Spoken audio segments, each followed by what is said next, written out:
Saludos amigos, el día de hoy estamos desde la Comisión de Política Interior de la Asamblea Nacional donde se debate la consulta pública de la ley de calabozo. Vamos a escuchar a Delsa Solórzano sobre este tema. Esto es una ley muy importante porque en efecto no solamente hemos visto los venezolanos cómo hubo una terrible masacre en el estado Carabobo donde resultaron más de 17 asesinados, calcinados en un sitio donde ni siquiera deberían estar.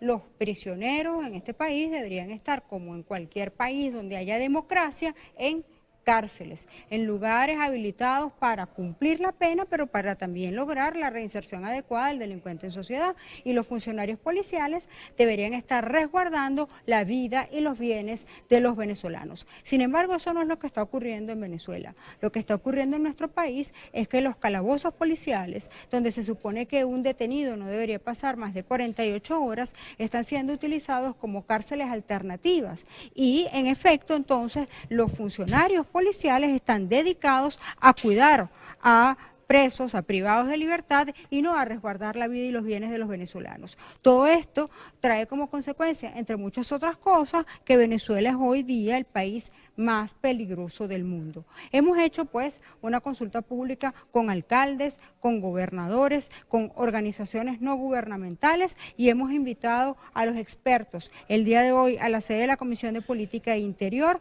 para recabar todas las observaciones que se han hecho a lo largo de estos 60 días de consulta y poder llevar en los próximos días a la plenaria esta ley para la segunda discusión. ¿Cuáles son los principales avances?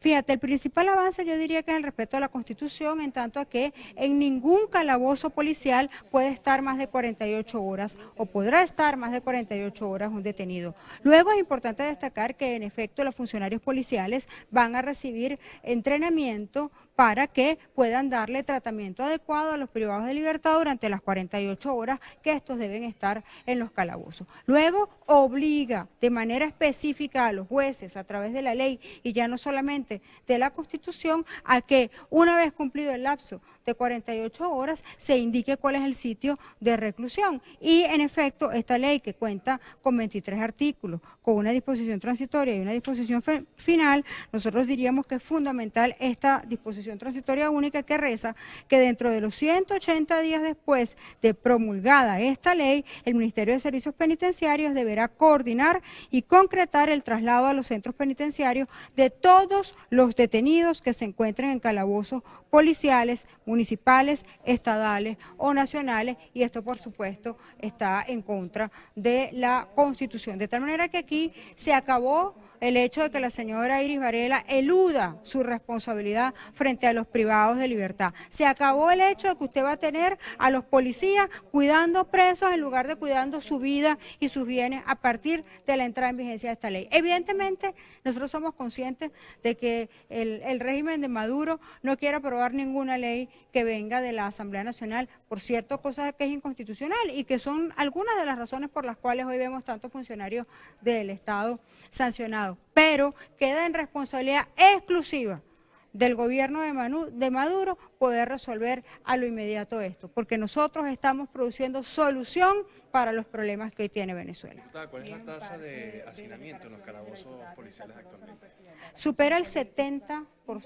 De hecho, ni siquiera debería haber ningún tipo de hacinamiento en los calabozos policiales porque insisto en que estos son lugares de paso. Estos son lugares donde no debería haber ningún ciudadano detenido, repito, por más de 48 horas. Los calabozos policiales no están aptos ni en número, ni en ambiente, ni en infraestructura para poder albergar ningún detenido. Recuerdo que la función principal de la cárcel, además de la pena, en efecto es lograr la reinserción adecuada del delincuente en sociedad para evitar el llamado círculo vicioso de la delincuencia. Si usted tiene un ciudadano que cometió un delito y no lo reinserta en sociedad, ese ciudadano cuando salga, en lugar de cometer un robo, es probable que cometa un homicidio. Entonces vas a generar una sociedad violenta y enferma que lamentablemente es lo que está ocurriendo hoy en Venezuela. ¿Maneja la comisión la cifra exacta de cuántas personas están en estos calabozos policiales en vez de las cárceles del país?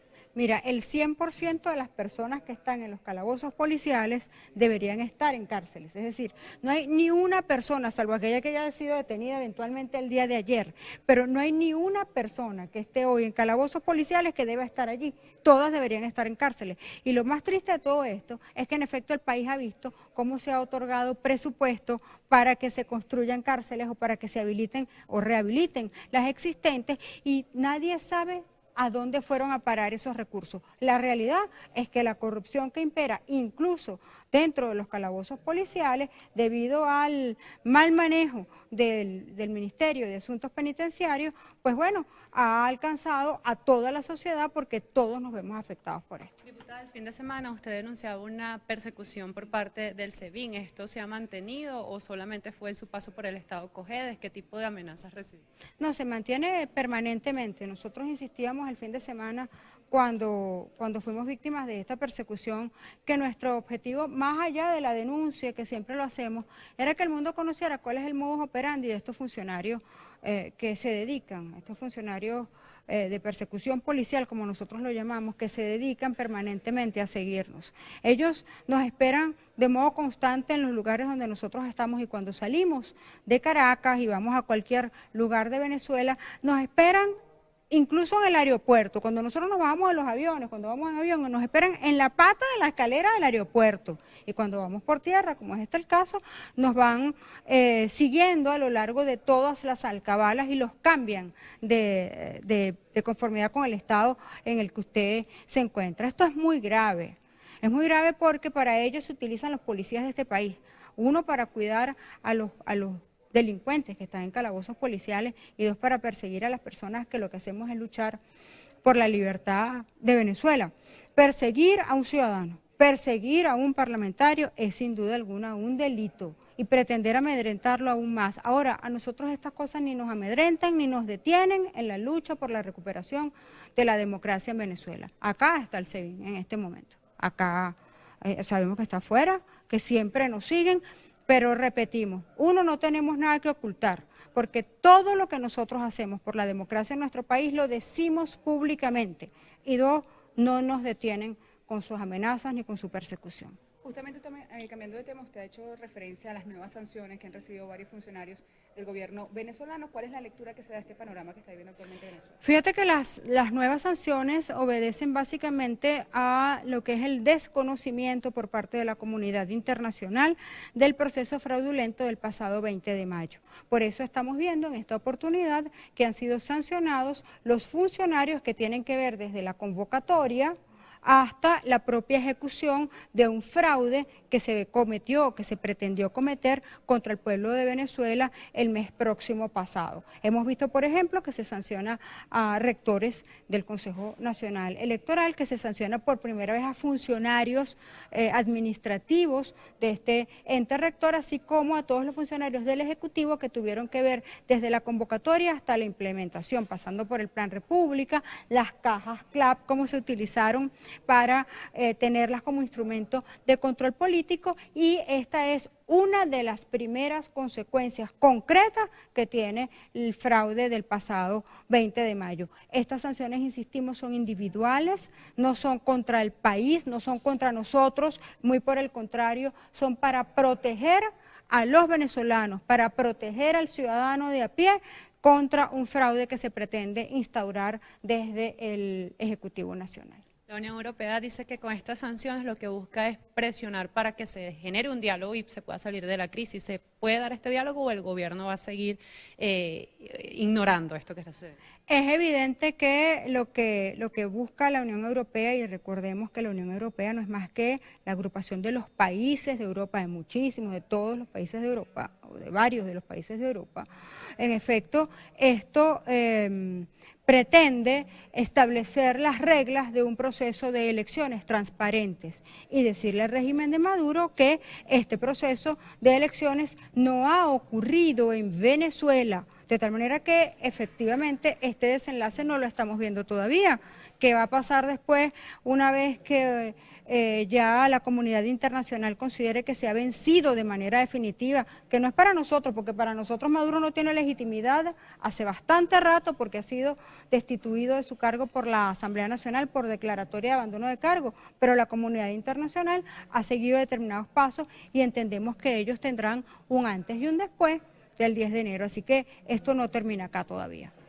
Gracias, diputada. Bien, escuchábamos declaraciones de la diputada Delsa Solórzano, presidenta de la Comisión de Política Interior de la Asamblea Nacional, que el día de hoy discute la consulta pública que han realizado sobre la ley de calabozos policiales, en la que se insta pues que estos recintos son necesarios solamente para una retención por pocas horas, unas 48 horas solamente, para que luego estos privados puedan pasar a las cárceles. Ella aseguraba que el número de hacinamiento o el porcentaje de hacinamiento es bastante alto y que se evidencia en todos los calabozos policiales del país. Esta ley que ellos están discutiendo presenta 23 artículos en los que se insta al Estado pues a tomar medidas sobre los asuntos de cárceles y sobre todo sobre los recintos, calabozos policiales en los que no deben pasar más de 48 horas un privado de libertad. Sobre la persecución que ella denunciaba el fin de semana por parte del Servicio Bolivariano de Inteligencia en el estado Cojedes,